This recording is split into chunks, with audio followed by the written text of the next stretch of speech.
നികുതിക്ക് വേണ്ടിയും മണ്ണ്, വീട്, അങ്ങനെ നാട്ടുകാർക്ക് വേണ്ട സൗകര്യം എന്തൊക്കെ ഉണ്ടോ അത് ചെയ്ത് കാണിക്കുവാൻ വേണ്ടി ഈ രാജേട്ടൻ്റെ വിമോചന യാത്രയെ ഞാൻ അഭിനന്ദിക്കുന്നു.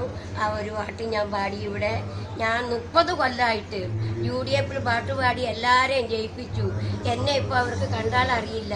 അവർക്ക് സരിതയ്ക്ക് കൊടുക്കാനേ പൈസയുള്ളൂ. പക്ഷെ ഞാൻ പാടി ജയിപ്പിച്ച് എനിക്ക് ഒരു അവാർഡ് തരാൻ അവർക്ക് പൈസയില്ല.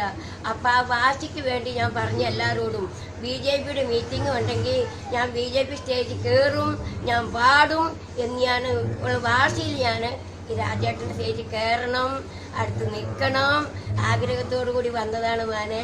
ഇനിയുള്ള തുടർന്നുള്ള പ്രവർത്തനത്തിൽ ഈ ഇലക്ഷന് BJPയുടെ പരിപാടി എവിടെയൊക്കെ ഉണ്ടോ അവിടെയെല്ലാം പോയി ഞാൻ പാട്ടുപാടി വൻ ഭൂരിപക്ഷത്തോടെ BJPയെ ഞാൻ വിജയിപ്പിക്കുമെന്ന് ഞാൻ വാക്ക് തരുന്നു. ഇതാണ് എൻ്റെ വാക്ക്.